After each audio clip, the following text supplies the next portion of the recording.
Hey, thanks for tuning in and welcome to Keep On Dancin', the show that celebrates the rhythm, creativity, and talent right here in our community. Each week we shine a spotlight on local dance studios, instructors, artistic directors, and theater programs that bring the performing arts to life. We'll learn about their passions, their programs, and what makes their space a special place to grow and perform. Whether you're a parent looking for just that right dance class for your little one, a dancer yourself, an aspiring actor, or someone who simply loves the art of movement, you're in the right place. From hip hop to ballet, ballroom to line dancing, plus a taste of singing and acting, we cover it all. This program is sponsored by Dancingly Yours, your local source for leotards, tights, shoes, and more. Dressing dancers for 36 years, located on Route 10 in Plainville. They help keep our community moving so you can keep on dancing. Hey, thanks for tuning in. And welcome to another edition of Keep On Dancin'. I'm Marcia, your host. And today we have on stage a studio from Berlin called Dance Step. And I am speaking with today the owner and artistic director, Maria Pagliarulli. Hi, Maria. Thanks for joining us today. Thank you for having me. So I think that we have been in business about the same amount of time, and we started when we were very young, correct? Most certainly did. I've been in business for 36 years, and you're celebrating your 37th recital season. Correct. That's how you put that. So in your studio, you have how many instructors underneath you? 7. 7 instructors. Wow. That's a lot of instructors. It is. So when you started in 1989, how many instructors did you have, or was it just you? No, there were 3 of us at the time. And are those instructors still with you? No, they're not. How come? What happened? They moved on? One is deceased. Oh, and, dear. And the other one branched off and opened her own school many years later. And she moved to obviously another location, not close by you. Right. And that was probably you wished her well. Yes, absolutely. I noticed that when I looked at your picture, I noticed some of them that I've known them there for maybe 20 years. Oh, some of my teachers currently? Yeah. Oh, yes. Yeah. Oh, yes. So you've kept them for a long time. Actually, one of my teachers has worked with me since so if you're talking the first year, those 2 teachers were with me. And then the second year, Karen Rosignol started with me, and Karen's been with me since forever. My second year. Yes. Yeah, forever. That's wonderful. And what type of styles do you offer to your students? Everything? Everything. And is there any particular one that you excel in, that you really like to teach? Well, my passion is ballet for sure. And speaking of that, you actually are certified in a particular method of ballet called the Cicchetti. Yes. And where do you go to take your course on that? Do you go to New York? Is that? So the Cicchetti method, you generally study with a master teacher. So my master teacher is Betty Seibert, and I've been studying with her for several years. And what you do is you start off with students or yourself in the grades. So there are 10 grades of ballet exams that you can take, and then you go into the teaching exams.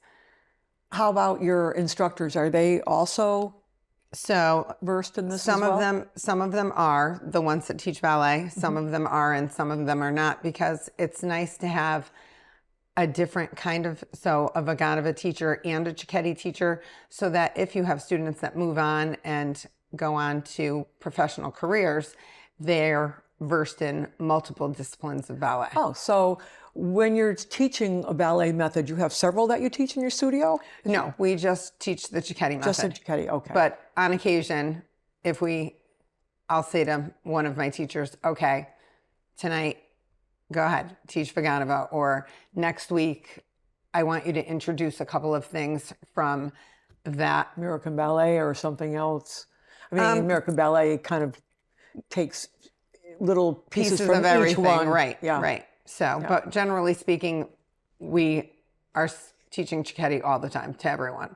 To everyone? Okay, even the little types? Oh, yes. Oh, interesting. So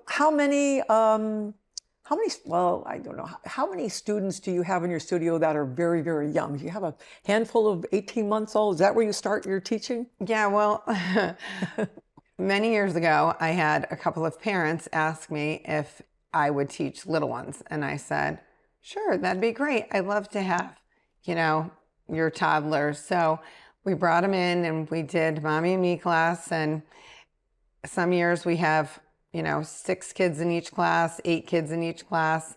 And it's so much fun. The kids have a great time. The parents have a great time. And sometimes the parents do the class for a couple of years.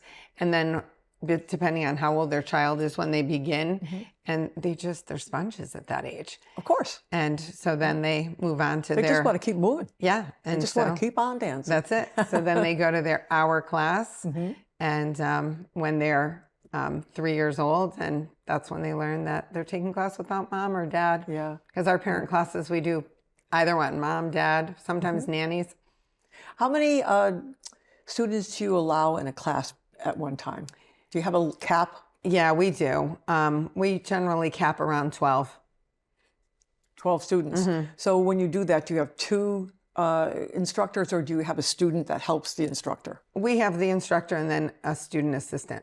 So how long does a student have to be taking classes with you before they can get to that level of being a student teacher? We usually ask them when they're in middle school, usually 7th, 8th grade. And they don't ever teach class without us. They're strictly there to demonstrate with the little ones, to tie shoes, etc. And then when they get older, we've taught them how to do a warm-up class in case there's a parent that has a question. We can answer a question in between classes and have a high school girl do a warm-up. Walk out for 3 minutes and then go back in. Exactly. Yeah, you just don't leave the student teacher in the classroom. No. Or if your teacher can't make it in that day, hand it over to them. Oh, no, we don't do that. Well, that's good to hear. How many studios do you have in your facility? 3. 3. And they're all pretty much the same size? Yeah, they are. Do they all go on at the same time? Does the noise from one studio interact with the other studios? It honestly doesn't. You'd be surprised. You would think we have an accordion door that separates one of our studios so that studio can be larger. And in the beginning, when we first started using it, we were like, this is challenging. And then once you've realized you should have what kind of discipline of dance in each studio so that the wall didn't cause any distraction, it works out perfectly. That's a good idea. This way you have a large studio if you need it, or just break it down to a smaller studio for, let's say someone wants to do a solo or they want private lessons. Do you offer private lessons? Yes. And are there a lot of students who take that, who partake in that? Yes. And basically probably just ballet? No, in all disciplines. So we probably, this year, I have 23 students taking private lessons. Wow. Yeah. That's a good amount. Yeah.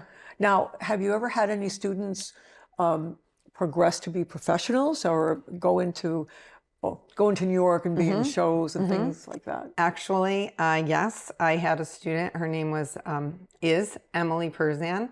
She's actually from Berlin. Name dropping. And and she went to Ethel Walker, and then she went on to college, and she secured the part of the Wicked Witch in The Wizard of Oz. She did in New York, off Broadway, the traveling show and the touring show, and so she toured the United States, she toured the Middle East, and she toured China.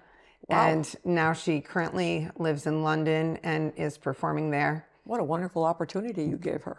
Yeah, it's all stems from your teaching, right? That's what she tells me. That's been wonderful to follow her career. I actually went to visit her 2 summers ago, and she took me to the theater that she works at, and it was amazing. It was so where did you visit her when she was in Europe? In London, yeah. She lives there.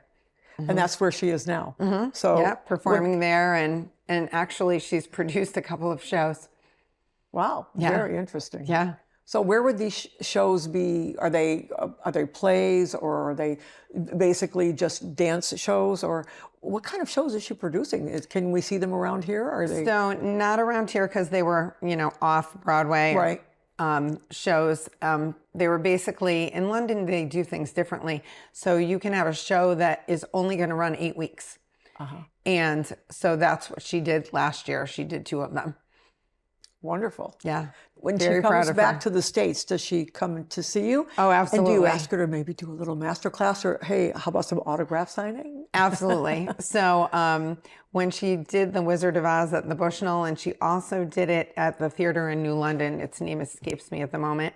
But myself and my students went to see her at both venues, and we had her come into the studio and teach.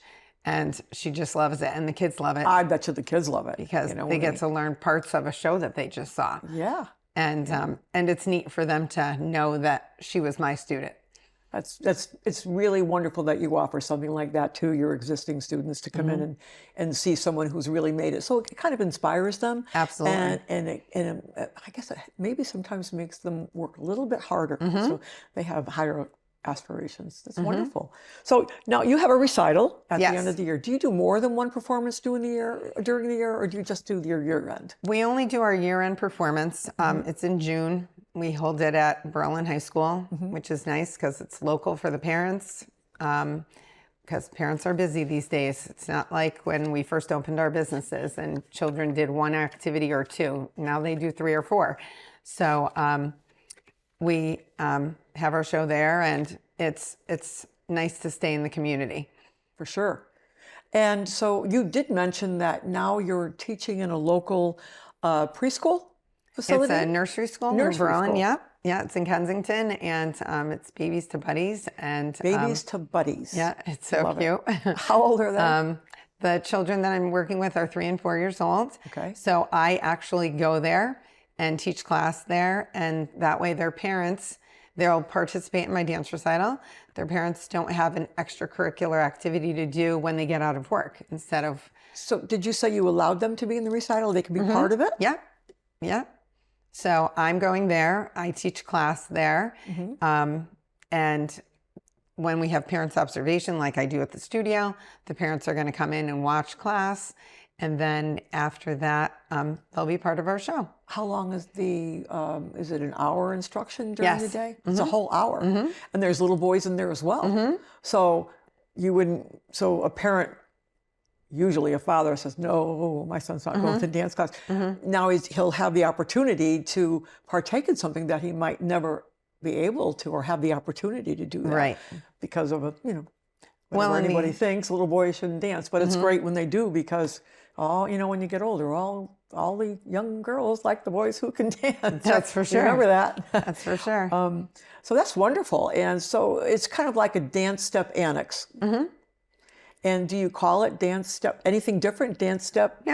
No, because it's just me going and teaching, and it's been a nice collaboration. We just started this year. It's only been a few weeks. So do you think other preschools or nursery schools will approach you for this, or do you go out and solicit? Well, they actually approached me.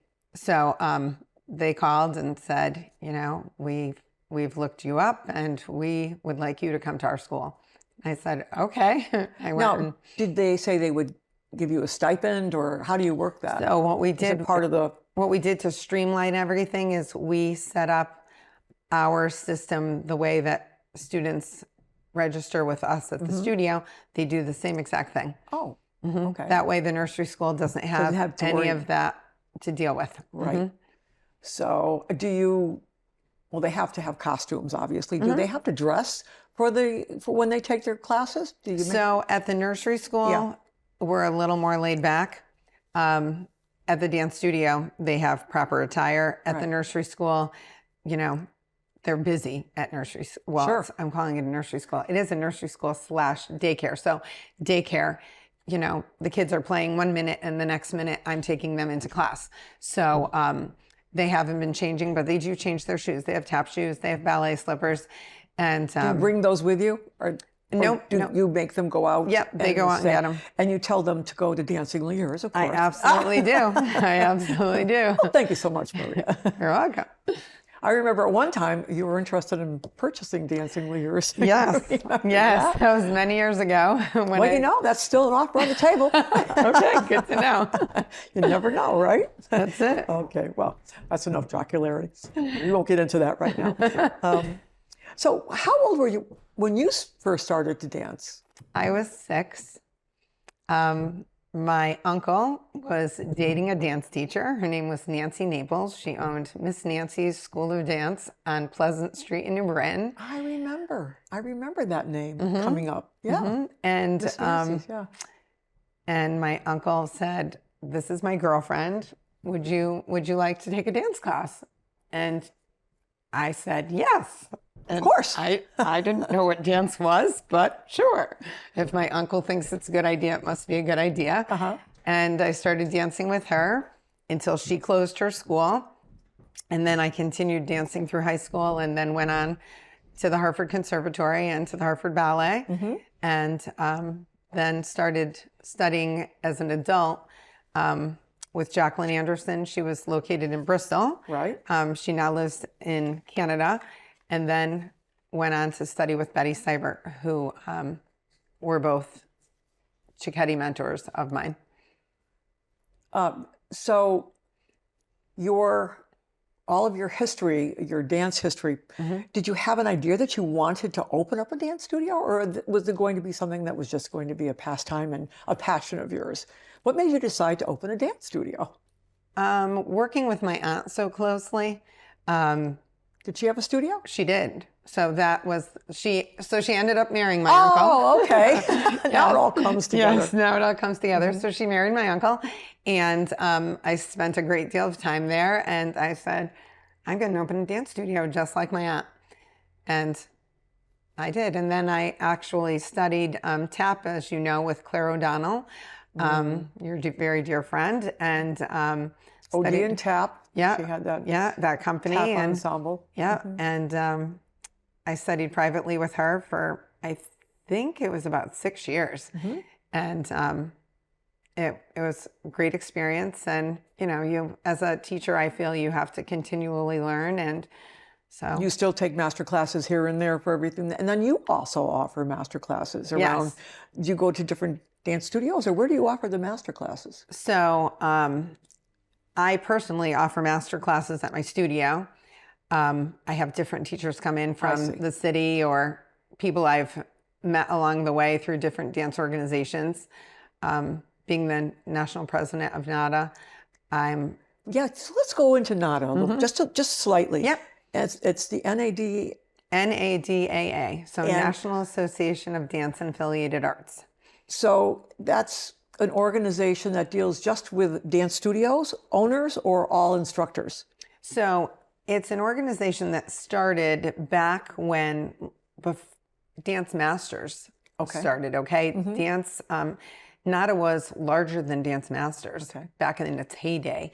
And their philosophy was to help teachers, educate teachers, and educate students as well. So they would have conventions that strictly worked on teaching a teacher, you know, business sense and et cetera. As well as techniques.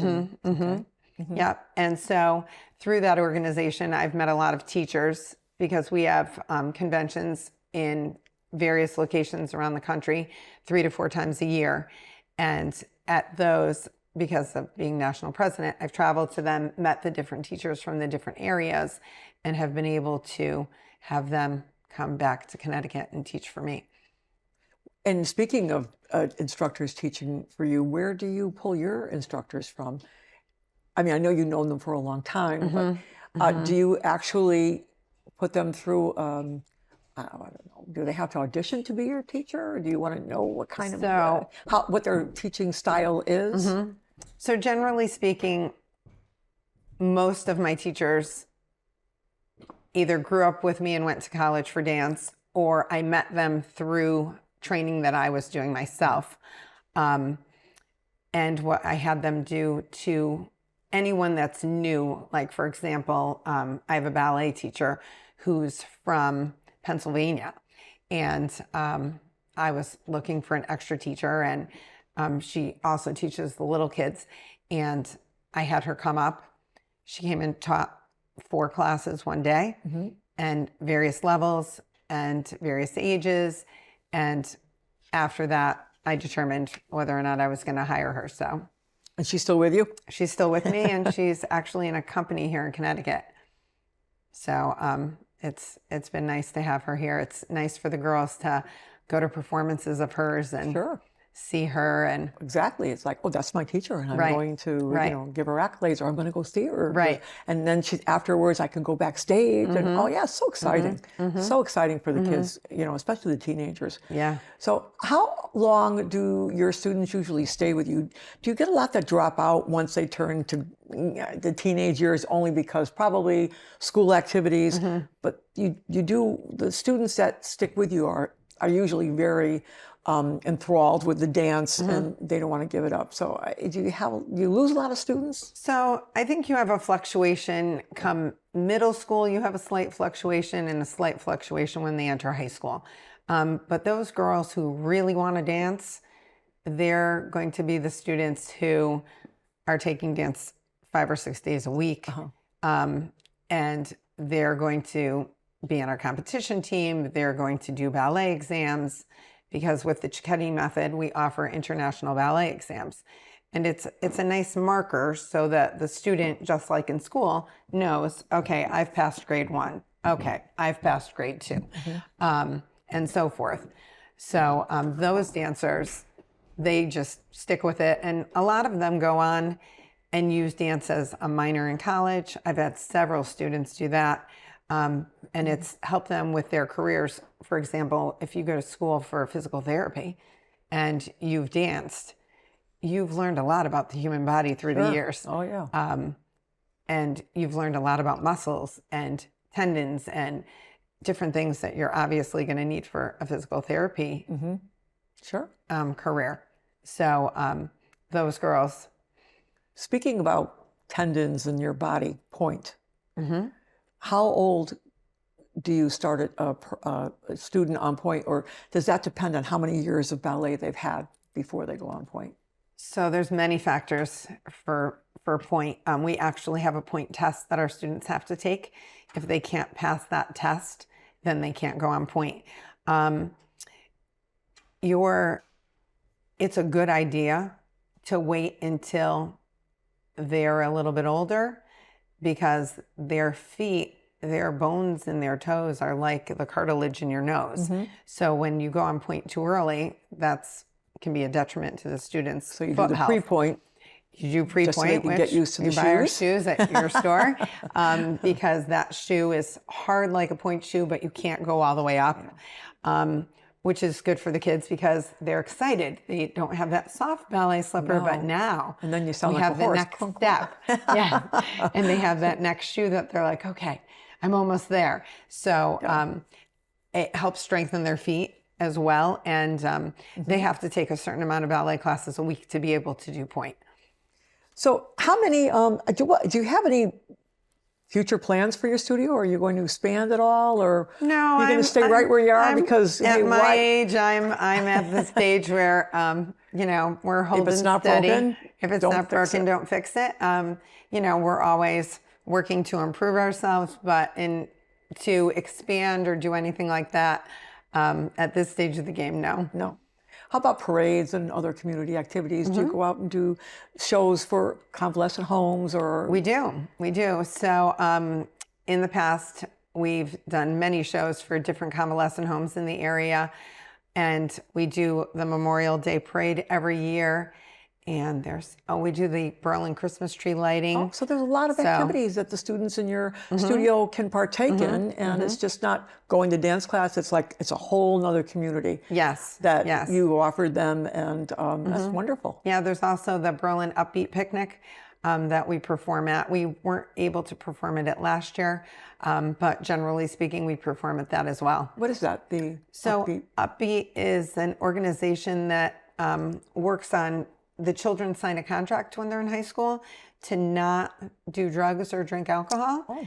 And so we go with our youngest students, because the young ones always want to dance, and they perform there as an activity, so that there's activities going on while the Upbeat Picnic is happening. And the Upbeat Picnic is a town-wide picnic where they give away free food, free beverages, activities for the kids. There's performances. That's wonderful that you keep in touch with all of that, and that your students get a chance to be part of it. Well, Miss Maria, it is time to close the curtain on Keep on Dancing. And I thank you so much for all of your information and for letting us know how you can keep your students inspired at your dance class, at your dance studio, with all your dance instructors and everything that you do for them. Just make sure that you check out their class offerings and their upcoming performances wherever they're doing their local community work. So, and just one little note that I'd like to add before we close. Of course, for all your dancewear needs, for leotards, tights, and shoes, you can find it all at Dancing Lures on Route 10 in Plainville. We've been dressing dancers for 36 years, so we kind of know what you're all looking for. And we especially would like to thank all of our loyal customers for shopping small and visiting our store or shopping at our store, whether it's in person or online. So, hey, thanks for watching, and I hope to see you on the next episode of Keep on Dancing. And remember, just for the health of it, keep on dancing.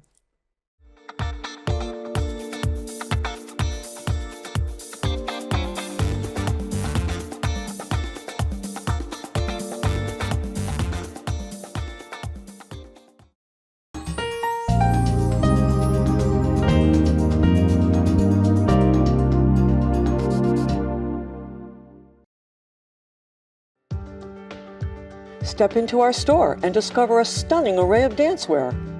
Introducing Dancingly Yours, your one-stop shop for all things dance and delight for ages 2 to 92. From tiny tutus to energetic tap shoes, our store is a treasure trove of dance essentials. At Dancingly Yours, we offer an extensive collection of dancewear and accessories that cater to all styles and levels. We carry top brands and the latest fashion trends. From ballet to hip-hop, lyrical to jazz, ballroom to liturgical, as well as gymnastics, you'll find the best selection right here at Dancingly Yours. But we're not just a store. We're a community that celebrates the joy of dance. Our expert team is passionate about dance, just like you. So we're here to assist you in finding the perfect fit. And the best part, Dancingly Yours offers competitive pricing in-store and online. Dancingly Yours, easy to get to, and worth the trip from anywhere, right on Route 10 in Plainville.